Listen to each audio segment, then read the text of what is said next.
আমার থেকে সুন্দর একজনকে পেয়ে আমাকে ভুলে গেছে, তাকে বিয়ে করছে। আমরা একসাথে পিকনিকে গেছিলাম। পিকনিকে যাওয়ার পরে সেখানে ওই ছেলেটা মেয়েটাকে নিয়ে যায়, ওরে নিয়ে ঘুরে ফিরে আমাকে দেখায়। হঠাৎ করে কিভাবে জানি আমার নাম্বার জোগাড় করছে। এখন আমার সাথে আবার কথা বললে, রিলেশন করতে চায়, আমাকে বিয়ে করতে চায়, ও আবার নিতে চায়। তো দেশের বাহিরে বা আমাদের বাংলাদেশের অনেকেই দেখতেছেন এটা। তো আমাকে বলেন, আমার কি উচিত তার কাছে আবার ফিরে যাওয়া? সে আমাকে আবার নিতে চাচ্ছে। আমার হাজবেন্ডের সাথে আমার এখনো ডিভোর্স হয়নি, হবে। তো সে আমাকে বলতেছে, যা করছি ভুল করছি, আর হবে না কখনো, তুমি চলে আসো আমার কাছে। আসসালামু আলাইকুম, হ্যালো গাইস, সবাই কেমন আছেন? আশা করি সবাই ভালো আছেন। আপনাদের মাঝে আমি একটা সুন্দর একটা গল্প নিয়ে আসছি। আসলে কি, আমি অনেকটাই জীবন কাহিনী বলছি, লাইভ করছি। তো এটা হচ্ছে সত্য ঘটনা, আমার লাইফের সত্য ঘটনা। এটা কোনো ফ্যাক্ট না,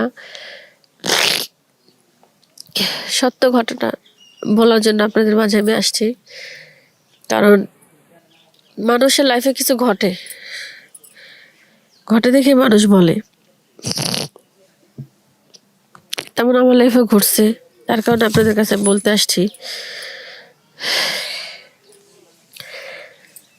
আমার ছোটবেলা থেকে খুব স্বপ্ন ছিল একটা ভালো ছেলের সাথে আমার বিয়ে হবে, আমি সংসার করব, শ্বশুর শাশুড়ির সেবা করব, খুব বড় একটা ফ্যামিলি হবে।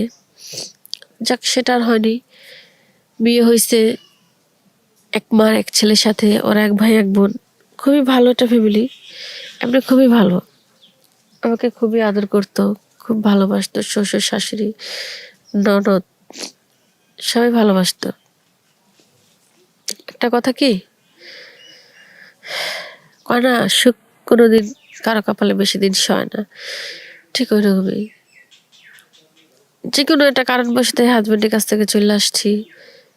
চলে এসে এখন দূরে থাকি। থাকার হাজবেন্ডও দূরে থাকে। আমার একটা ছেলে আছে, ছেলেটা হাজবেন্ডের কাছে থাকে। ওরা আমি ইচ্ছা করলে যখন খুশি তখন আনতে পারি, আনি না কেন। আমার শ্বশুর শাশুড়ি খুব ভালোবাসে, ওরে খুব আদর করে। তো ওরে যদি আমি নিয়ে এসে পড়ি তাহলে তারা কষ্ট পাবে। তো আমি চাই না তাদের ওরে আনতে, তাদের কষ্ট দিয়ে তাদের মনে। আমি চলে আসছি। ছেলেটা হয়তো কিছুদিন আমাকে ভুলেছিল। এখন এক সপ্তাহ আমার কাছে আয়সা থাকার পরে ছেলেটা এখন আমার জন্য অনেকটা পাগল। সে আমাকে ভুলে থাকতে পারে না, কান্না করে, আম্মু তুমি চলে আসো, তাহলে আমাকে নিয়ে যাও, এরকম বলে। তো সেক্ষেত্রে আসলে কি এখানে আরেকটা কাহিনী। ছোটবেলায় আমাকে একটা ছেলে খুব পছন্দ করতো। সে আমার থেকে সুন্দর একজনকে পেয়ে আমাকে ভুলে গেছে, তাকে বিয়ে করছে। আমরা একসাথে পিকনিকে গেছিলাম। পিকনিকে যাওয়ার পরে সেখানে ওই ছেলেটা মেয়েটাকে নিয়ে যায়, ওরে নিয়ে ঘুরে ফিরে আমাকে দেখায়। মানে আমি তখনও বুঝতে পারিনি, ওই মেয়েটার জাবড়া ধরে, মানে অনেক কিছুই করে ওরা। তো সেক্ষেত্রে আমি তখনও ওদের বুঝতে পারিনি। পরে একদিন হঠাৎ করে শুনি তারা পালিয়ে গিয়ে বিয়ে করে। খুব খুব কষ্ট লাগছে তখন। আমি সেটা তাদের বুঝতে দিইনি, কখনো বলিও নি। এখন বর্তমানে কি, ওই ছেলেটার ওয়াইফ তাকে ডিভোর্স দিয়ে চলে গেছে। তার কাছ থেকে প্রচুর টাকা পয়সা নিয়ে চলে গেছে। তো ডিভোর্স দিছে, ওর কাছে থাকাকালীন ডিভোর্সের একটা কাগজ আসতে 3 মাস লাগে। তো সেক্ষেত্রে ওর কাছ থেকে যাওয়ার 1 মাস পরে ডিভোর্সের কাগজ আসছে। আসার পরে ডিভোর্স দিয়ে চলে গেছে। ওর একটা ছেলে আছে, মাদ্রাসায় পড়ে। এখন হঠাৎ করে কিভাবে জানি আমার নাম্বার জোগাড় করছে। এখন আমার সাথে আবার কথা বললে, রিলেশন করতে চায়, আমাকে বিয়ে করতে চায়, ও আবার নিতে চায়। তো দেশের বাহিরে বা আমাদের বাংলাদেশের অনেকেই দেখতেছেন এটা। তো আমাকে বলেন, আমার কি উচিত তার কাছে আবার ফিরে যাওয়া? সে আমাকে আবার নিতে চাচ্ছে।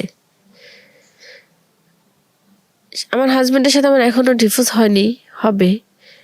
তো সে আমাকে বলতেছে, যা করছি ভুল করছি, আর হবে না কখনো, তুমি চলে আসো আমার কাছে। সে বলে এগুলা। আমি যদি এখন তার কাছে আবার চলে যাই তাহলে কি হবে? তার কাছে আমি ছোট হয়ে যাব। কিন্তু সে বলতেছে যে আমি না, আমি তোমার কাছে ছোট হইয়া গেছি, তোমার আমি নিজে হাত দিয়ে বলতেছি তুমি আমার কাছে চলে আসো। কিন্তু ওর ওয়াইফ ওরে ডিভোর্স দিয়ে যে অন্য জায়গায় বিয়ে হয়েছে, খুব ভালো আছে। ও ও ওর ওয়াইফের সাথে এখনো কথা বলে, দুজনের সাথে কথা বলে। সেই ক্ষেত্রে আমি যদি ওই ফ্যামিলির মধ্যে যাই, তাহলে সংসার কি টিকবে আমাদের? আমার নষ্ট হয়ে যাবে। আর আমি যদি এখন কিছু একটা করি, আমার সন্তান আমাকে বলবে যে আম্মু তুমি এখন আমাকে রেখে আবার বিয়ে করলাম,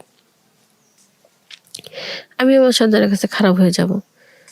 তো আমি দর্শক আপনাদের মাঝে আমি বলতে চাচ্ছি যে আমাকে একটা সাজেশন দেন, আমি কি করতে পারি, কি করলে ভালো হবে? আমি ওর কাছে গেলে ভালো হবে, নাকি আমি এভাবে থাকলে ভালো হবে, কোনটা? কিন্তু আমি নিজে মনে করি কোনটা, যে আমি ওর কাছে না গেলেই মনে হয় ভালো হবে। তাহলে মনে করেন আমার আমার নিজের কাছে আমি নিজে সবসময় সততা হিসেবে থাকতে পারবো, যে না, যে আমাকে ধোকা দিছে তার কাছে আমি কখনো ফিরে যাব না। আবার যাওয়া যেত, সে বিয়ে না করতো, আমার বিয়ে না হতো, তাহলে একটা কথা ছিল। সে বিয়ে করছে আমাকে দেখায়া, এত বছর সংসার করার পরে তার ওয়াইফ তাকে ধোকা দিয়া চলে গেছে, টাকা পয়সা যা ছিল সবকিছু নিয়ে। এখন সে আবার আমার কাছে চলে আসতে চাচ্ছে। তো এখন যদি আমি তার কাছে আবার ফিরে যাই, তখন কি বলবে সবাই? আমাকে সবাই খারাপ ভাববে। আমি চাই না আমি ওর কাছে যাওয়ার জন্য। আমি চাই আমার মতো করে আমি থাকি, ওর মতো করে ও থাকুক, সবাই ভালো থাকবে। ভালোবাসা শুধু পাইলেই ভালোবাসা হয় না, দূর থেকেও কিন্তু ভালোবাসা যায়। তো যাই হোক, আপনারা আমাকে কমেন্টের মাধ্যমে জানাবেন আমি কি করতে পারি। এর মধ্যে ওর সাথে আমার 2 দিন দেখা করছি। ও আমাকে খুব রিকোয়েস্ট করতেছে, তো আমি চাচ্ছি না কোনো সম্পর্কে জড়াতে। আমি চাই ওর থেকে দূরে দূরে থাকতে, ওর সাথে আমি আর যোগাযোগ করব না, আমার ইচ্ছা। তো আমি এখন আপনাদের মাঝে প্রশ্নটা করলাম, আপনারা আমাকে উত্তর দিবেন যে আমি কি করতে পারি, কি করলে ভালো হবে, কোন দিকে আমি যাব? একা থাকা ভালো, না আমার বাচ্চাটা নিয়ে থাকা ভালো, না ওর কাছে যাওয়াটা আমার ভালো, কোনটা? তো আশা করি সবাই আমার প্রশ্নের উত্তরটা দিবেন। আর কিছু আমার বলার নেই, এখানে এতটুকুই বললাম আপনাদের। কারণ আমি বেশি গভীরতা যেতে চাচ্ছি না, যাওয়ার প্রয়োজন মনে করতেছি না। যতটুকু বলছি, যারা জ্ঞানী তারা অল্পতেই বুঝবেন। বোঝের লোকের একটু বললে বুঝে। না, কথায় আছে অবুঝরে বোঝানো যায়, বুঝলে কখনো বোঝানো যায় না।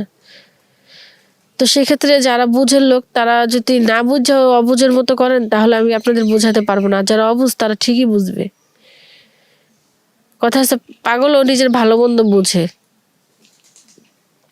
তো আমাকে সেই সাজেশনটা আপনারা কমেন্টের মাধ্যমে জানান। সবাই ভালো থাকবেন, সুস্থ থাকবেন, আমার জন্য দোয়া করবেন, আর আমাকে ভালো একটা সাজেশন দেন আমি কি করতে পারি। এখানেই এতটুকুই। আল্লাহ হাফেজ।